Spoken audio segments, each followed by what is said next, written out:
Good morning, guys. Thank you all for being here. Welcome back to my channel. My name is Lindsay from Lindsay Loves Designs. So, as I discussed in my last video, which was my ADHD medication journey for the first week video, I talked about there wanting to make another video sort of describing what my main issues have been and what I think the traits that I've struggled with the most has been through the years. So today's video is 5 things that I didn't realise were ADHD that are in fact ADHD. So firstly, something that I hadn't heard of before and didn't know was related to ADHD, didn't even know there was a name for it. I found this while I was researching prior to my assessment and diagnosis. So the first thing is rejection sensitive dysphoria. Now, this is one thing that has plagued me through the whole of my life. Rejection sensitive dysphoria, or RSD, which is called for short, basically can be summed up as an extreme emotional sensitivity which is real or perceived rejection or criticism, which is often described as overwhelming emotional pain, sadness, anger, or even suicidal thoughts. Now, let's do a little bit of a deep dive here. The real or perceived rejection or criticism can be a real trigger for you. So it can be something that triggers you in sort of real life, or it can be a misinterpretation of another person's actions towards you or the words that they use. Now, when I first started describing that, I emphasised the real or perceived because I think that's really important. I personally struggle with perceived rejection or criticism more than I think I have triggers for real rejection or criticism. Let me explain that a little bit. Now, I've noticed that, as an example, if I walk into a room and someone in my family is on the mobile phone, on the internet or social media or whatever they are doing, if I start talking to them and they don't look up from the phone and sort of engage with me or make eye contact with me, it basically sends me into sort of a spiral of intense emotions, and it just makes me feel that they're mad about me for something or they don't care about me anymore. This turns into extreme frustration and anger. It triggers all of my emotional dysregulation, which is another thing we'll speak about in a sec. And basically all hell breaks loose just because of perceived rejection of the situation, because I wasn't acknowledged and no eye contact was made, although I was speaking to the person when I entered the room. Now, this person was probably just engrossed in whatever they were doing, and of which they were actually doing before I entered the room. So I was in fact sort of disturbing what they were doing and not, not the other way around really.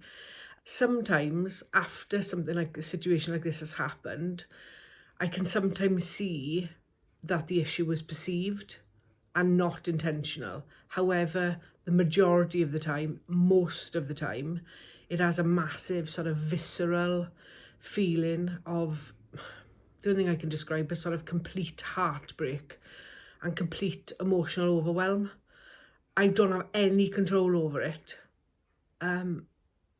which is really difficult to try and explain to people that you care about and people that you love that are adamant that they didn't do anything. And where have I had this idea from that I was being ignored or that I'm hated or whatever? That has plagued me for so much of my life,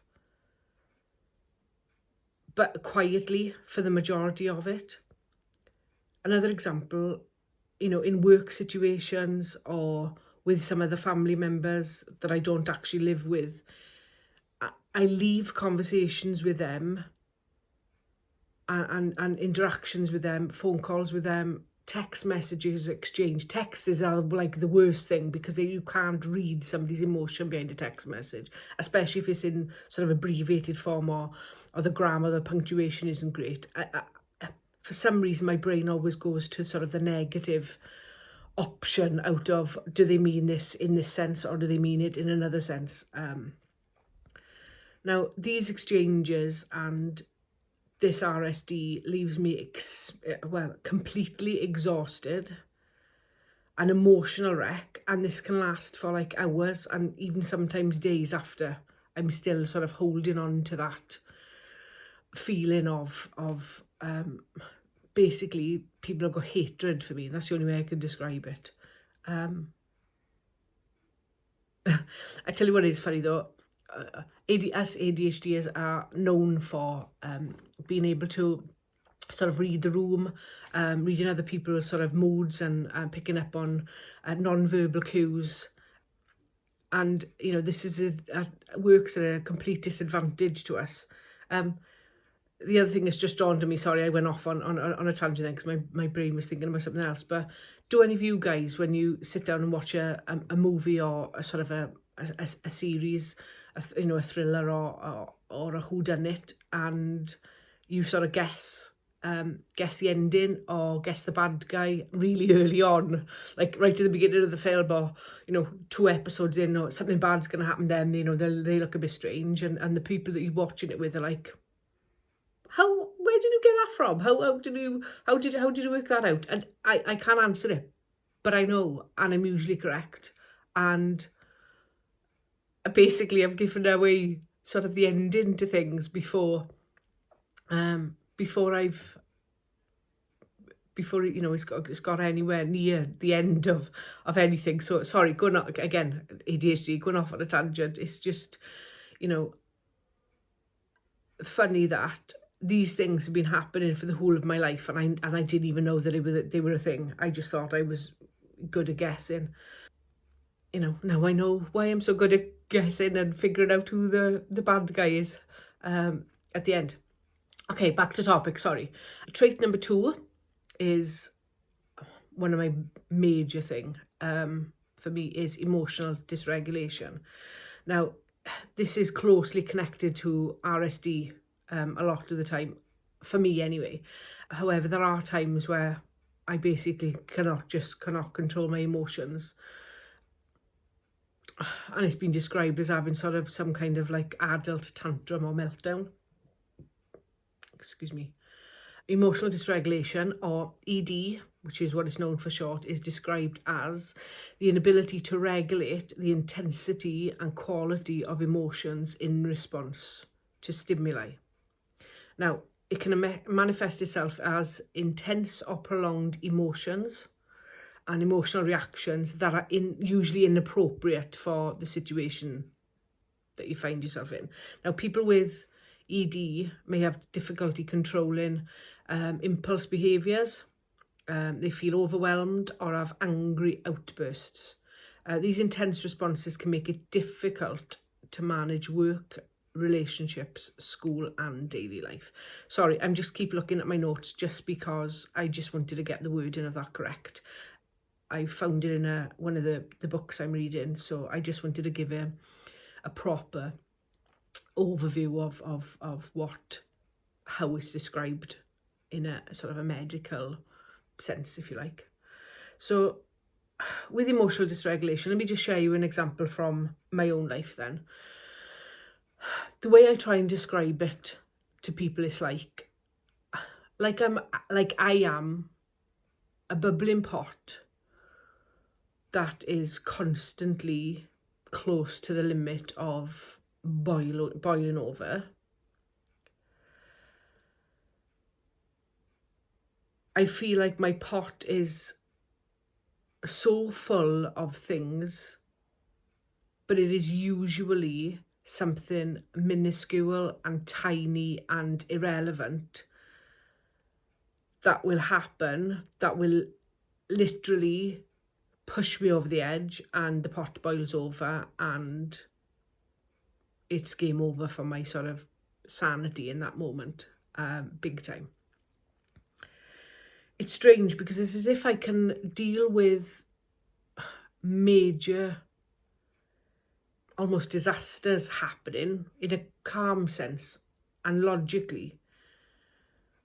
But when things go wrong, and it's usually the little things go wrong, it just sends me into a spiral of all I can describe as rage most of the time, and just uncontrollable emotion.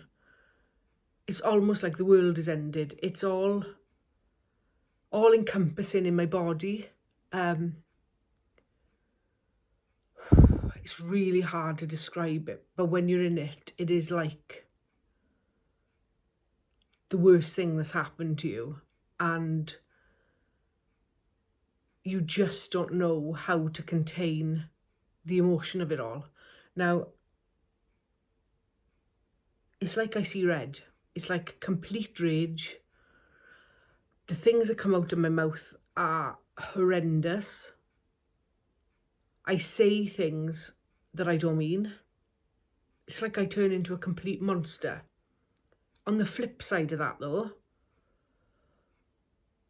when I'm at the other end of the event, I'm exhausted, I'm heartbroken, and I'm completely incapable of doing whatever it was that I had started doing that had sent me into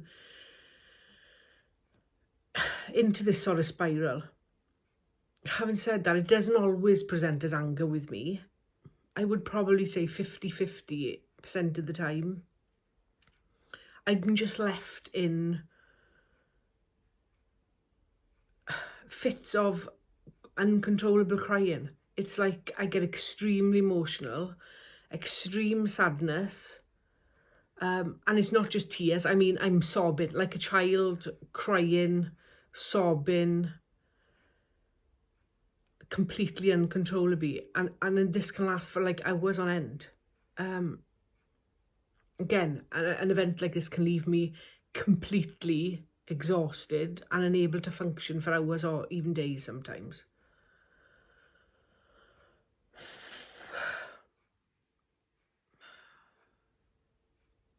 Every one of these videos I seem to make, I misjudge how difficult it is to talk about some of these things. Don't get me wrong, these rage sort of things don't happen usually outside of the home, and it's usually, unfortunately, aimed at my husband, which has caused some issue. However, he's been so good at learning to understand what I need, and I'm really, really trying hard to manage the triggers for me. If I can feel that I may be close to boiling over, then I finish what I'm doing and sort of leave the room, and you know, I'm trying to put some kind of like toolkit together of things I can go off and do, whether that be, you know, drawing on my iPad or colouring on my colouring app on my phone, or going to have a soak in the bath, or whatever it is. I'm really trying hard to learn what, like I say, what my triggers are, and having some tools there to try and get me out of that place before it gets to boiling over, because it's not a fun place for any of us to be.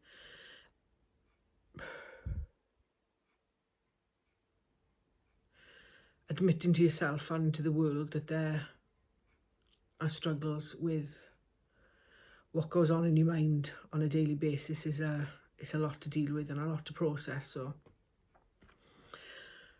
this wasn't supposed to be a sad video, so I apologise for that. But it, you know, speaking about these things is important, but it also brings up a lot of sort of emotions and feelings around them, and you know, for us, and I can only, you know, talk for myself as an ADHD woman, a mother and a wife,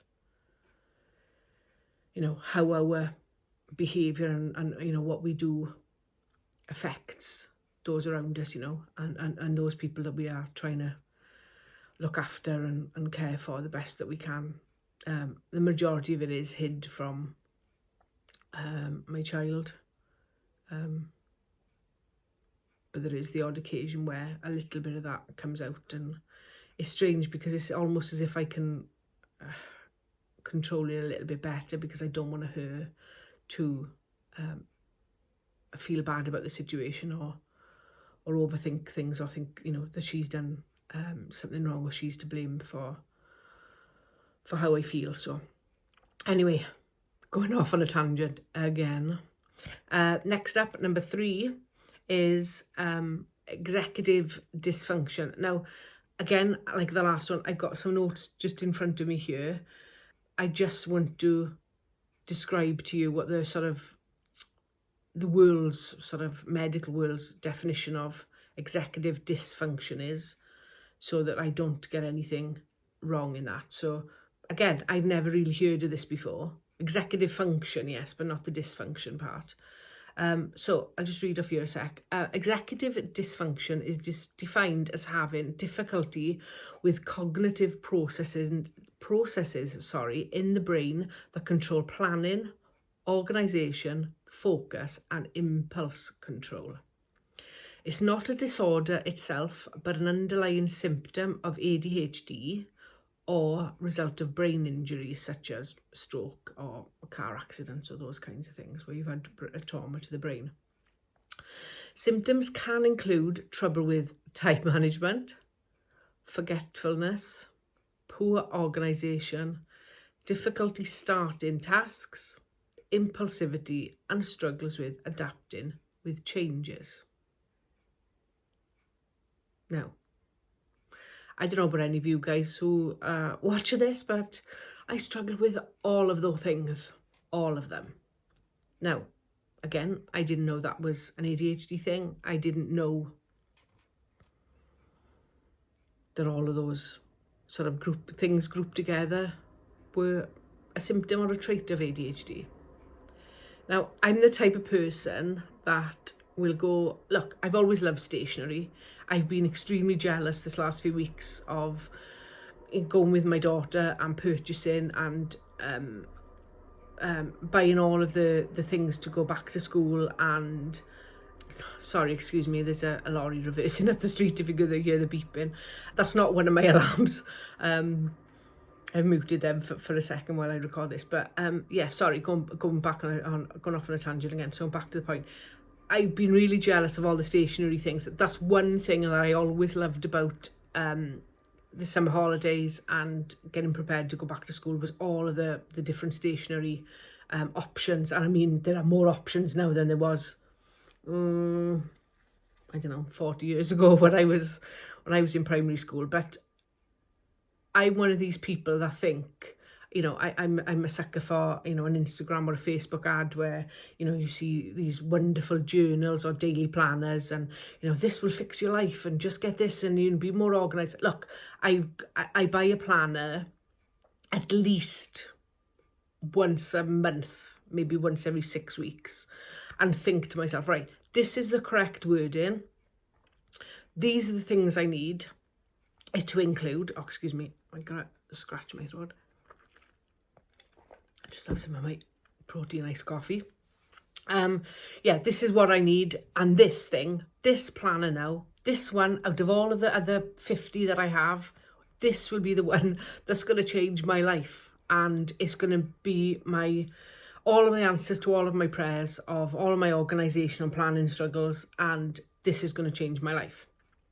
However, I usually fill it in for 3 days, 5 days, put it to one side. It'll sit in a drawer in my office, and I probably won't ever see it again until I see the next best planner, and the cycle continues over and over again. Now, anyone that knows me knows about my lists on my phone. Also, any kind of sort of social thing, whether I'm having a coffee with one of my friends or out shopping or whatever, the amount of alarms that I've got going off on my phone. Now, I have lists for everything, and I have about 30 alarms on my phone set for every day. For getting up, an emergency alarm in case I don't sleep through the first one, which I never do. I'm not a very good sleeper, so I'm always sort of waiting for that alarm to go off.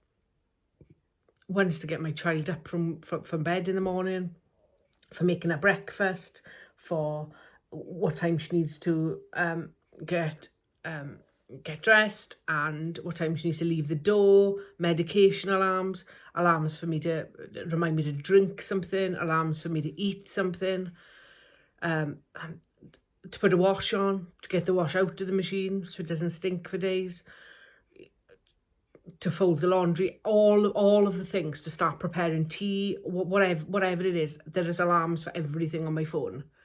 I just thought I was just trying to be more organised, and that was the only way for me to be organised. I needed to set an alarm for everything. Now, my lists, I don't know about you guys, but I've got an iPhone, so I always put like a circle when I'm making a list. And I don't know what it is, whether it's there or in my planner or on my to-do list, put in somewhere where I can tick off what I've done. The ticking off of completed tasks for me is just, I don't know, it just gives me this sort of buzz and this like, yes, I'm hacking the world, and everything's okay in the world because I've ticked a couple of things off on my list. But I just did not realise how much I struggled with this until I realised that this was a thing, because, difficulty starting tasks. I can sit around, and I think I said this previously, I can sit around and think, I need to take that basket of washing upstairs. It's all nice and folded. Everybody's in there, organised in their piles, and it's there for 2 days. And I just keep telling myself, I need to go and take that basket upstairs. I need to take a basket upstairs. And with all the other sort of things of conversations, 10 million conversations I've got going on, and the 5 songs I've got playing in my brain, if I just took that washing upstairs, then that would be another one thing off the list that I wouldn't be constantly thinking about. But it's just knowing what to do in what order, and I didn't realise that was a struggle. If any of you are resonating with any of this, please let me know in the comments that I'm not the only person that does any of this stuff and struggles with it, because it's just, the more I think about it, the more it baffles me. And I've been looking into and researching this for about a year, and since my diagnosis, I'm still saying to my husband, oh my gosh, I didn't realise. I watched something else today on like a podcast, a live episode of a podcast, or I've read something in one of my books. I didn't even know that was a thing, and I'm doing it constantly, and I don't know it was a thing. So it's like I'm learning all the time. My memory is like a sieve. Again, my husband cops it every time, because he'll say to me, that thing next week now that I told you about, we go in there, or like for tomorrow or whatever. And I'm like, you haven't told me that. There's no way on this earth you told me that. Now, he probably has. I just don't remember. And it's really hard because we row over it, and I'm adamant that I don't remember. And most of the time I don't remember. And I don't remember that he told me, even after the event. And it has caused arguments. And it's a real thing, but just don't tell him though, okay? Don't tell him that I know sometimes that he knows that he's done it, because I don't think that'll go down well. So, number 4 is hyperfocus. Now, hyperfocus, again, I'm going to read off the screen a sec, just because I want to get the wording right. Hyperfocus is defined as a state of intense concentration on a task or interest that can last a long time. It can involve becoming engrossed in that world around, engrossed in that thing, and the world around you just simply fades away. People who experience hyperfocus may describe it as being in the zone or disassociation. Hyperfocus can occur during activities that are challenging or interesting, such as hobbies, work projects, or video games. It can also involve daydreams, concepts, or fiction. Now, a huge example from this in my past has been video games, because I've been brought up on Nintendo. We've always had Nintendo game consoles since I was a child, and we've basically had every sort of Nintendo version. We haven't had the second Switch yet, but that might be for the future. But I love adventure games, so anything to do with Legend of Zelda, Super Mario stuff. We're currently playing Disney's Dreamlight Valley, myself and my daughter. So I can and have in the past, not so much at the moment because I'm really trying to work and focus on work. I can get lost in them for hours, and it's like as soon as I get up in the morning and my child has gone to school, everything goes out the window. There's no chores getting done, nothing's getting done, and I just sit and play for hours. I buy the books and the hint books and all of those kinds of things. I forget to eat, I forget to drink. It's like the outside world doesn't exist, and it's just this constantly taking all my focus time. Now, I didn't realise that was hyperfocus. I'll be honest, I always tend to be drawn to something like that if, now I know it's my ADHD, but I always thought it was my depression before when I'm having a bad day. So those are the kinds of things that I could have sort of escaped to, that I didn't realise it was actually an escape to me. I just thought it was just a hobby and that's something I was enjoying doing, but clearly it has more emphasis on making me feel better and having something to zone into and to zone the world. I know, to have the world be zoned out then. These days though, I'm definitely more focused on work. I am and have been for the last almost 2 months, which I'm really proud of. Trying to stick to a daily planner. Since I had my weight loss surgery, I have been trying to exercise much more and much more regularly. Today is a Thursday and I have exercised first thing in the morning for the last 4 days, while everybody else in the household is getting ready for the work or the school day. So that has been really good. But I'm trying to switch my hyper focus now on to doing what I need to do, rather than it being something that's not serving me. For example, like social media or social media scrolling or video games. So having said that, I do get stuck in hyper focus with editing, for example. I'm trying to get it really right as often as I can. My research into ADHD has taken me off sort of for hours and days on end, but I don't see that as a negative because I'm learning. It could be one of my self-help books or sort of podcasts and things. So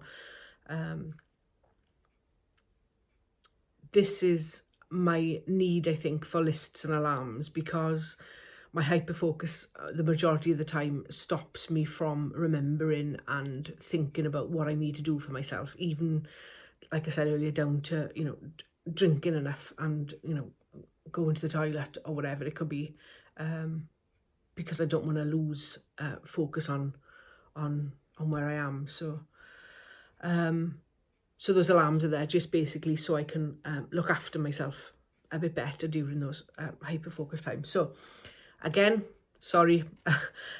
Finally, so the last trait I want to talk about today, trait number 5, is my very apt, actually, my excessive talking and also my interrupting of others. Now, because I have combined ADHD, I come at this from 2 different places that I didn't realise until I did my research. So both my hyperactive traits and my impulsivity traits both play a part in my behaviour with my excessive talking and interrupting, and I would class poor communication with others, really. So I have made a list of this, and I'm gonna read this off because I think it's important. I don't want to miss any of it out, really. So the hyperactive part of me enables me to basically talk excessively, as you've probably noticed, and I usually I'll feel like I'm talking much more than other people in the conversation. Whilst doing this talking, I'm probably fidgeting and I'm moving some part of my body, whether that be tapping my fingers. I tend to tap my fingers a lot on one of my legs when my hand is under the table, or wiggle my toes even if it's in shoes, and sometimes I'm on sort of the toes of the ball of my foot and my heel is going up and down. That is my usual sort of go-to motions that I never realised were an ADHD hyperactivity thing before. So while we're on the topic of fidgeting, I just wanted to show you, which some of you may find useful. I've never used fidget toys until I think I got them just before my diagnosis. So I want to say sort of March time, because I was diagnosed beginning of April. But yeah, my first one, which I tend to use a lot when I'm out and about, is this fidget ball, which has got sort of gears on it. That's how I want to describe it. I'm not quite sure if that's how it's described, but I believe it's been sort of 3D printed, so it's got like a, I don't know if you can see or feel it, like a texture on it, which is quite nice, the feeling, but it just rolls really, really nicely in your hands. So I tend to use that when I'm waiting for an appointment in like the hospital, or in a waiting room or something.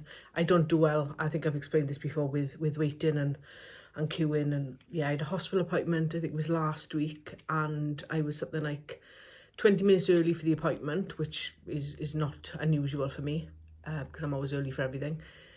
But I think I had to wait, all in all, before going, and then going into my appointment, it was about an hour and a half, so about an hour and 10 minutes over my appointment time, and I still hadn't been seen. So this came in really, really handy in the waiting room.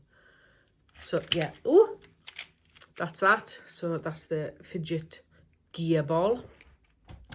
And the other one, which is what I tend to use more of an evening when I'm watching TV, is this one, and it comes in this little handy sort of pouch that I keep it in. It's quite heavy, which is nice. The other ball is quite light, so this is quite heavy, but I really, really enjoy using this. If you're in a place where you don't want to be holding a sort of the ball, because it can be seen a lot, this can be hidden a bit more. So I tend to use this a lot in the car, or if I'm watching TV or something, and I basically just sit and spin it. I don't know if that's what you're meant to do with it, but you can feel sort of vibrations going through it as it spins, which is nice in your hands and fingers. So, and it's got a slight sound to it. I don't know if you can hear, if that camera's picking that up. This one did used to send Rolo a bit crackers, because I think that the high pitched sort of whirring sound of it, he's got used to it now, but initially when I got it, he found that quite difficult. So I don't know if that's how you're supposed to do it, but I really, really enjoy this fidget. Again, from Amazon. I think this was about £20, and the other one was about £8 or something, I think. If I can find them, I'll put links to them below in the description, and you guys can pick yourself up some. So those are what I'm currently finding useful, and it's helping me not to fidget quite as much as I had in the past. I feel like my energy is being sort of rerouted then to the fidgets rather than to my legs, or my sort of foot shaking, as I explained, or to my fingers tapping. Yeah, if they're any use to you, I'll try and find them and put links to them down in the description below. So the impulsivity part of me interrupts people, and I'm really sorry about that. I have huge trouble waiting my turn in conversations. It often comes across as rude, and it's not lost on me that people would think that, because I would think exactly the same. But in my head at that time when I'm doing it, it's like, if I don't say now, I'm going to forget it. If I don't say now, I'm going to forget it. If I don't say now, I'm going to forget it. But also, oh my gosh, I remember when that happened to me, and I just want to share my similar experiences with the people I'm in the conversation with, so that they know that I understand what they're saying and that I can empathise with them, and maybe the way I dealt with it was a good thing, or the way I dealt with it wasn't good and what didn't work. So part of me, this part of me that doesn't want to forget what I was going to say. That's why I interrupt. And the other part is because I just want the other person to feel like they've been heard and that I can empathise with them. Sorry, the noisy lorry just set the dog off now. Right, you're okay. You're okay. Right. It's gone now. You're okay. Right. Lie back down. Good boy. That's our roll. So when this happens, and these conversations take place and I've interrupted somebody, I leave the conversation with it running through my brain for hours and sometimes days afterwards, thinking, oh my gosh, I shouldn't have done that. I shouldn't have said that. I should have waited a bit longer. They don't like me. They're not going to want to have a conversation with me anymore. It just makes me dread social interactions. Now, I have been diagnosed in the past with social anxiety disorder and generalised anxiety disorder. But I think now, I'm not saying I haven't got those things. I don't know. However, I think a lot of it has to do with how these conversations, during the conversation, I know I shouldn't be doing it. But afterwards, I just literally pull myself apart for being the most horrible person in the world, because it doesn't make me feel very nice. And I don't know whether that, thinking about it now, plays into sort of the rejection sensitive dysphoria as well. And that perceived sort of perceived rejection of others. I don't know. The thing is, I'm such a people pleaser, and I've been such a people pleaser the whole of my life, with, you know, pleasing teachers when I was in school, and you know, being so focused and trying to be focused in my work. But also, I've been hiding this and masking how this has made me feel, and how these conversations, and whether it's been a meeting or whatever, or a conversation, how it's made me feel the whole of my life is really, really difficult. I think the street sweeper is just starting to sweep the road, so I apologise for background noise. Sorry guys, can I just apologise for any background noise? I waited hours for the bin collection today so I could start recording this after the two bin lorries have been, and now the street sweeper has decided he wants to drive by and sweep the street. So I apologise if you can still hear some background noise. But yeah, just going back to what I said then, I leave all my conversations with huge amounts of dread, and what if I hadn't done this, and I shouldn't have said it like that, and yeah, those things can last hours and days, and I'm picking apart everything that was said, and how many times I interrupted, what the people's faces that I was talking to were like afterwards, and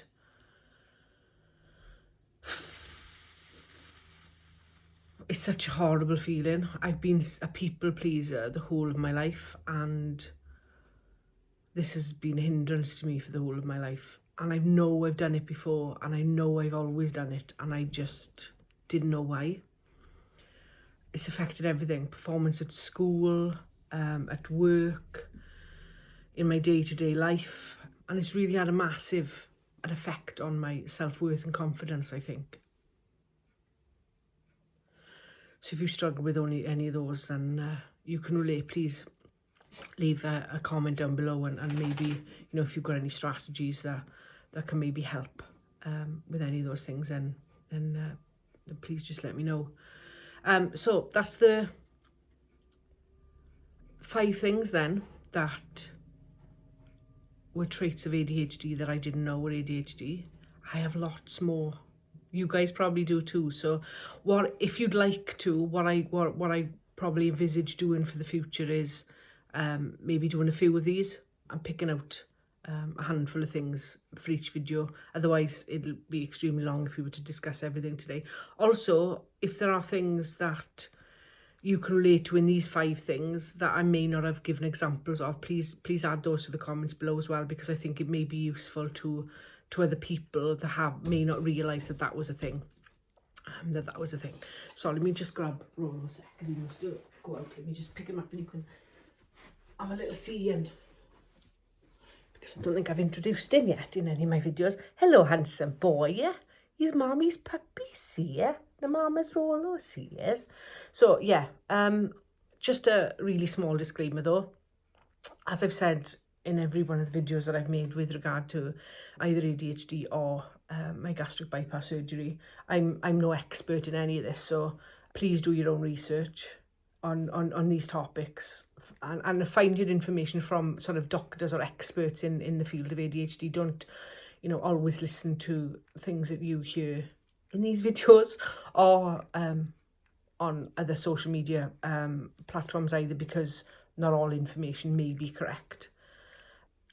I may actually do another video of where I get a lot of my information from and suggestions for sort of podcasts to listen to or watch and any books to read. So yeah, that's another thing to add to a list to do for the future. It's also nice recording these because, as you can see, I've got Rolo in my hand, so I can't even write that I've said that I'm going to do that and the other treats video. So these vlogs are really good for reminding me actually to do what I've said I'll do. So let me know if you feel like we can deep dive into, you know, where I get my information and things I found useful. Then please let me know in the comments, and I should be sure to get a video made in the near future about that. So also, if you do think you may have ADHD or any other sort of medical issue, please discuss it with your GP. As I've said in my previous videos, it's different here in Wales than it is for the rest of the UK, especially England. I know they've got the right to choose option in England. I'm not sure about Scotland or Ireland, but yeah, waiting for an ADHD assessment can be really time consuming throughout the whole country, I think. But here in Wales, I know because I've been through it, it is extremely long. Having spoken to my psychiatrist, he said that more and more people of older age, especially women, are being referred to get an assessment now as well, because we've just been bypassed for some reason. But that's something to talk about again in another video, I think. But if you think you have got ADHD, it's all well and good thinking you have it. Knowing you have it is a completely different thing, or it was, at least for me anyway, because it just gave me the answers to so many questions. Oh, we're keeping you up, sweetie. Yeah, so many questions that I had about everything in my life. The medication I'm currently taking, I think, is at the lower sort of amount, but I've got another appointment in a couple of weeks, so I'm hoping I can discuss that with my psychiatrist and get that increased. But I definitely, as I said in my other video, I definitely think it's helping a little bit at least. So I feel like I'm slowly getting my head around this diagnosis. It's been a tough few months. What's tougher is trying to verbalise my traits and my behaviours that are not, actually, let me reword that. My behaviours that I feel like people in my life have thought was a conscious thing. It's hard to explain to these people that what I do is not a conscious thing. I'm not doing it to be mean. However, it's not, you know, it's not an excuse for bad behaviour either. So yeah, it's a tough one really. But again, going off on a tangent. So please like this video if you've enjoyed it. It really does help out the channel, and it helps other people to find it too if they feel like they're struggling. Please consider subscribing before you leave if you haven't already, and I'll see you next time. So from me on Cutie Pie Rolo, remember to embrace your difference and make it count every day.